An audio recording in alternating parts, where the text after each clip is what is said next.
Hi guys, and welcome back to my channel of an everyday life on Aspie. Today is going to be, as it reads, 11 things you need to know about loving a highly sensitive person. So I hope that you guys are enjoying these, as I'm raising an awareness and understanding for about the different characteristics about people that we come across, be it if it's highly sensitive person, empaths, introverts, extroverts, and the like.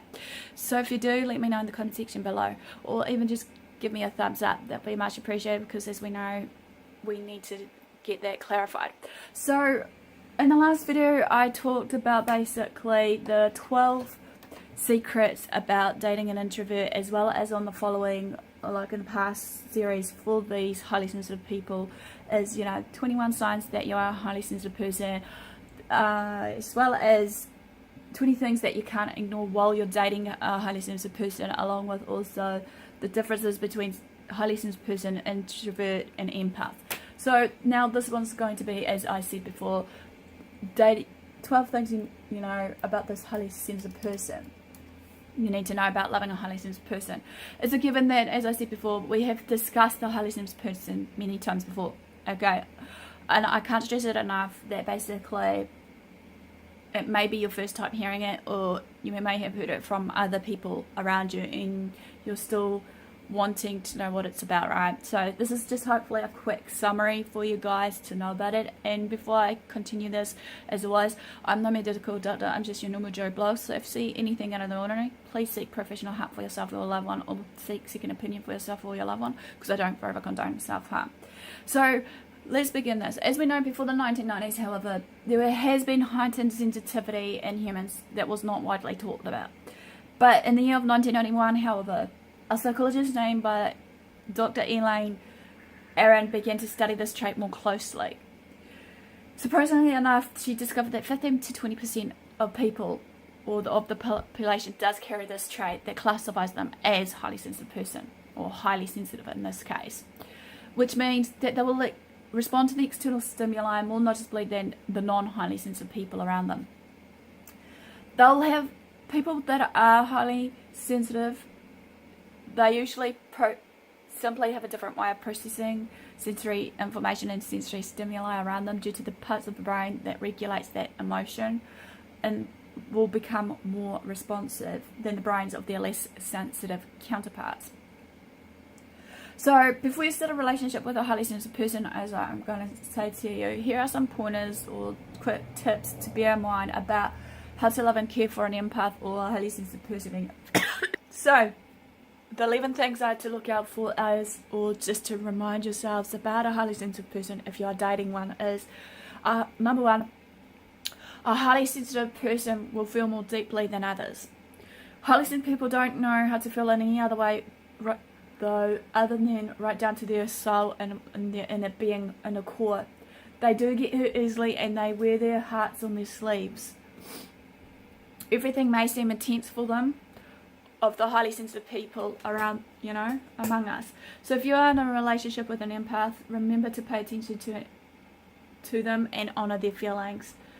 If you disregard them, you can be sure as hell that this will make your sweetheart run in the opposite direction of your love. So therefore, as I said before, you might hear empath and highly sensitive person interchangeably, because obviously empath and highly sensitive persons is almost similar in their traits and their what they do. Number two, a highly sensitive person needs lots of the time to recharge in solitude and peace and quiet. This is a given. Highly sensitive people are usually introverts. Not all, some are. Okay, some might be extroverts as well, but this will vary from person to person who are highly sensitive, so bear with me. So that will mean they will derive their energy from within themselves, not from the external sources around them. Maybe they tend to avoid big crowds of people because it seems overwhelming and nerve-wracking to them. Highly sensitive people enjoy doing quiet activities, such as hiking in nature, drawing, writing, painting, or anything that allows them to express their creativity, because obviously for highly sensitive people, they are creative, believe you me.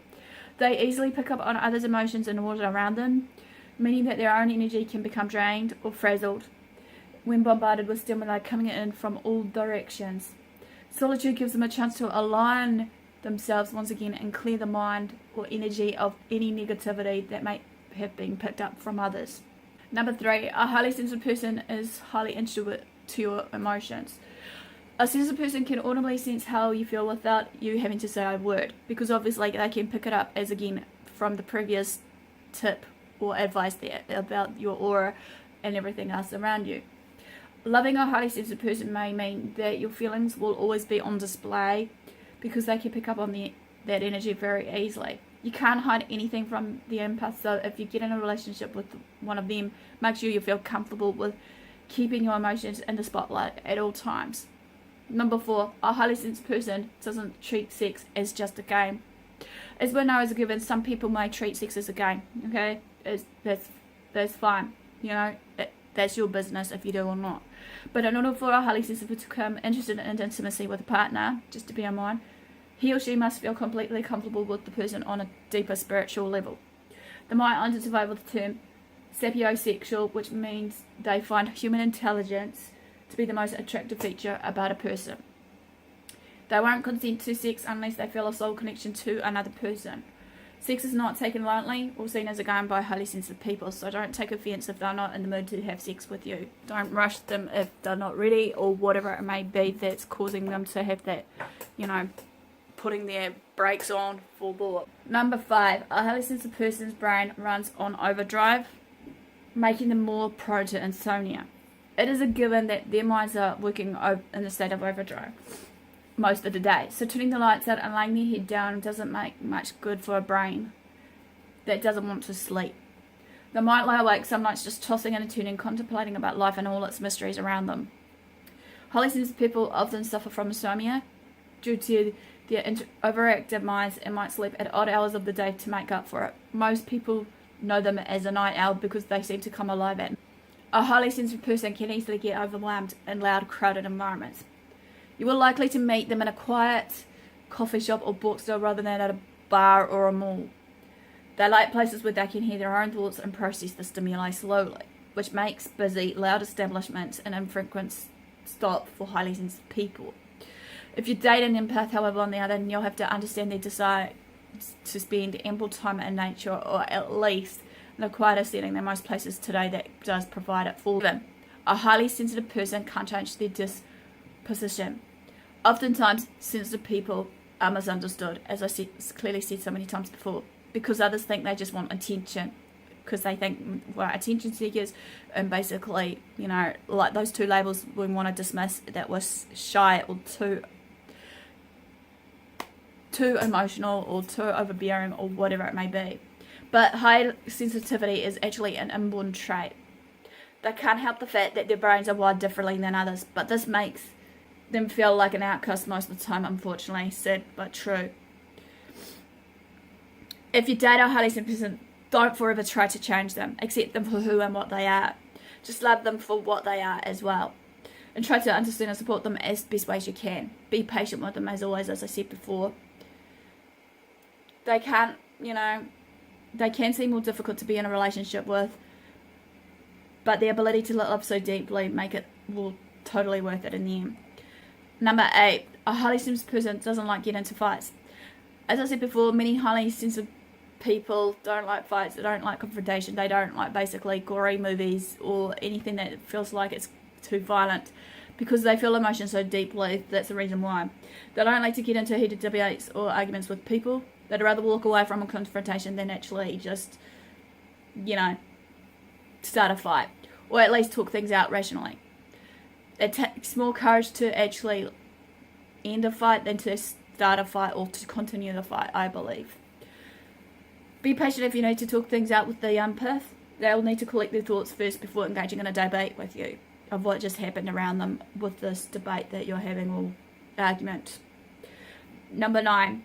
A highly sensitive person often feels misunderstood. This is a given. These type of people has been mislabeled and judged for their whole life for being too sensitive. If you do get into a relationship with one, don't even make them feel better for their innate characteristic traits. Love them as they are, because they bring important gifts to the world, and they are really beautiful souls that should be cherished and loved and accepted by others. Number 10. Highly sensitive people make the most loyal of partners. A highly sensitive person will never hurt you intentionally. They will give you their all in a relationship and make you feel more adored and loved than you ever felt before. 11. A highly sensitive person can offer great conversation. They might seem quiet at first, but they have so much to say after they feel comfortable around you by getting to know you and trying to build their trust on you. They enjoy deep, meaningful conversations, so a relationship with them will never get boring because they always have a unique perspective to offer about the world around them and the world within them too. So this quickly ends a quick video about 11 things you need to know about dating a highly sensitive person, or in this case, as like you said before, interchanging as empaths. Smash the like if you enjoyed this. Comment below if you are dating one, or if I've missed out any tips that you want to advise us on. If you know someone that is a highly sensitive person, how do you actually go about it on a daily, you know, if you do decide to go out in places and stuff, do you actually follow these things or what have you? So enough for the do, guys. Also, just remember, as a heads up, as I said before, so many times before, I've got a Patreon account now, and basically that's up and running, and it should meet your needs, sort of thing. If you want to support me, feel free to visit it. On the link will be up on the screen, as well as saying this for the newbies who's around and may not have heard about Patreon. Patreon is a large crowdfunding source for creators like me that advocate or even just create videos, music, or what have you, showing out their gifts just to give back to the community one way or another. And all further ado, guys, also as I said before, I'm going to quickly do a follow-up video soon as well of what's going down with me based on my projects and everything else that I have been trying to plan out, and then live stream maybe via through Instagram or Twitter, as well as maybe a quick one here on my channel. So no further ado, guys, basically, thanks for your support, thanks for watching, do what I love what you do. Until next time, Aspie signing out, and I'll see you again soon. Ciao for now.